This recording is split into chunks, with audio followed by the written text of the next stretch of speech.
Hello students, in today's video we will discuss about the Canterbury Tales by Geoffrey Chaucer and its background introduction.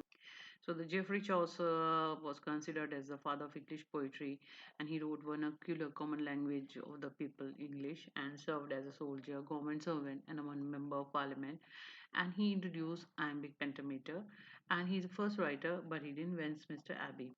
So the Chaucer's works, experience and travels afford him with the ability to see people from all levels of society. This exposure allows him to write characters who represent the lower, middle, and upper classes. And this in itself is unique, and no longer does literature only present in the lives of the king and warrior, it also present in the common lives of the people. So the background of these tales was wrote this story in the late 1300, but never finished it. I'm talking about the Canterbury Tales. He wrote in the native language of vernacular of medieval period in Britain called Middle English. So the Middle English is the primary language spoken by the population, and it's part due to country's popularity. Middle English becomes the primary language of the royal court and upper classes as well. And Chaucer is called the father of English literature. So when we talk about the premise, the Chaucer uses a pilgrimage, a religious journey, as way for 29 characters to share their stories in Canterbury Tales. And leaving from the Tabarin, the pilgrims are instructed to tell two tales on the way to Canterbury Cathedral and two on the return journey. So best tale will be rewarded by in owner and the host of the journey. So in the story, 29 peoples that represent all aspects of medieval society go on the pilgrimage to the cathedral at Canterbury in southeast England. The pilgrimage were popular in the period, like devotion and healing properties. And Archbishop Thomas Becket murdered inside the Canterbury Cathedral in 1170, where he disagreed with the King Henry II over the church right and privilege. So, a stained glass depicting two. This is in the picture, Knights of King Henry stabbing Archbishop Thomas a Becket, and the church canonized him within 3 years of murder. And most popular pilgrimage site in England is the Archbishop Thomas. So the cathedral at the Canterbury is the main cathedral of the Church in of England, and the shrine to the martyr Saint Thomas a Becket is located in this cathedral. Saint Thomas Becket was the Archbishop of Canterbury in 1170, and he was martyred by some of the knights of the King of England, Henry II, who was overheard complaining about Becket's loyalty to the Church at Rome over his loyalty to his king. So the structure of Canterbury Tales is divided into three parts: general prologue, characters prologue, and character tales. The Chaucer's character are going to pay respect to his shrine as a part of religious pilgrimage, and they all meet at a tavern to begin their journey. So, in the general prologue, Chaucer poem became an introduction of all the pilgrims, the host, the Chaucer, who had himself as a fictional narrator, and each person is particularly identified by profession and appearance, and there is also implied moral judgment. The general prologue also set up the journey and frames the character individual stories.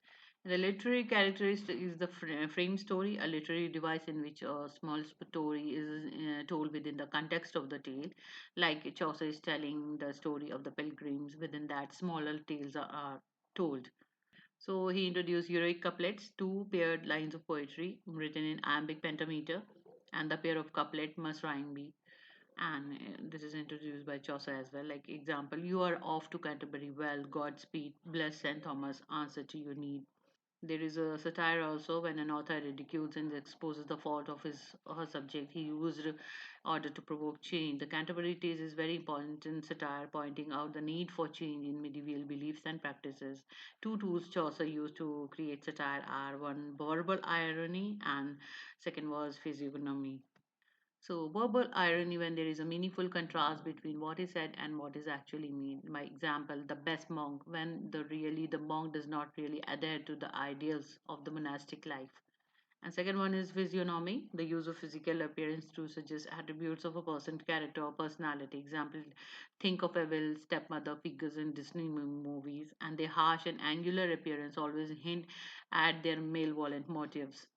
And there is a type of tales, allegory, a story in which a purpose of teaching a moral lessons, characters, and even represent abstract qualities or ideas, and the writer intends a secondary meaning.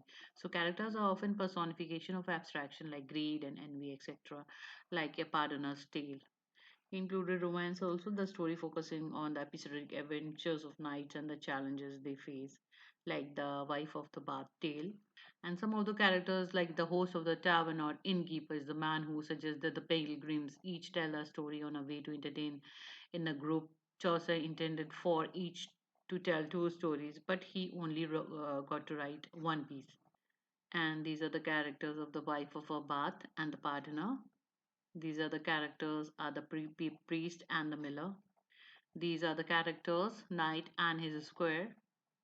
So the Canterbury Tales is actually a story about stories, 24 different tales set within a overreaching tale of the pilgrimage, like frame story, a story within a story. An outer frame story is about the pilgrims meeting at the Tabardin preparing for a journey to Canterbury. An inner frame story would be all the stories told by the assembled pilgrims along their journey to and from Canterbury.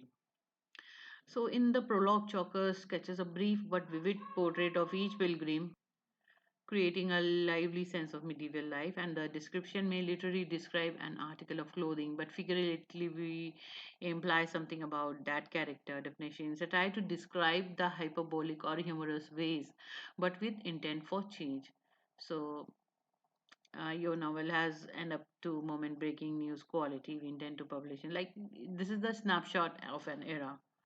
In the prologue, Chaucer examines three segments of medieval England: the old feudal order. These are all of the pilgrims associated with the feudal class system, like knight, squire, yeoman, plowman, merchant class. Second one. This one, the rising middle class of the time. Towns and cities were emerging, and therefore necessitated the need for skilled services like merchant, man of law, guildsman, and cook. And third one is the celestial church class, means these were all the members of the church. Chaucer is the most critical of this segment of his society, like paris, monk, friar, and pardoner. So Chaucer uses popular genre of his time when he creates the inner stories of the various pilgrims romances, like while writing The Wife of Bath's Tale, Fabliacs like Miller's Tale, the story of Saints' Life and Sermons like Parson Tales, allegories, narrative in which characters represent abstractions such as pride or honor, like Pardoner's Tale. So the Chaucer wrote much of these tales using his own form, the heroic couplet, and a pair of rhyming lines with five stressed syllables each. So when we analyze on the literary terms, there is the characterization between direct and indirect. So direct characterization present direct statement about the characters, such as Chaucer's statement that the knight followed chivalry, truth, and honor. And indirect characterization uses actions, thoughts, and dialogue to reveal a character's personality by saying he was not gaily dressed. For instance, Chaucer suggests that the knight is not vain and perhaps takes the pilgrimage seriously enough to rush to join it straight from battle. So Chaucer uses a religious pilgrimage to display all the segments of medieval England. The Canterbury Tales begin with the prologue, and Chaucer himself meet 29 other pilgrims at Tabardin, located in London. As the pilgrim prepare for their journey, host of the Inn Harry Bailey set this challenge. So this is the summarized view of Canterbury Tales and what the narrator wants to depict and what he wants, what Chaucer want to tell us about the story of the common man as well as the elite class of the London and the medieval period. So I hope you like this video, and I would also share the second part in which something is in the detail form. The Chaucer and the Canterbury Tales is in detail form. So please like, do, and share and subscribe to my channel. And thank you for watching. And if you want further any video, so please comment in the comment box. And thank you for watching my video.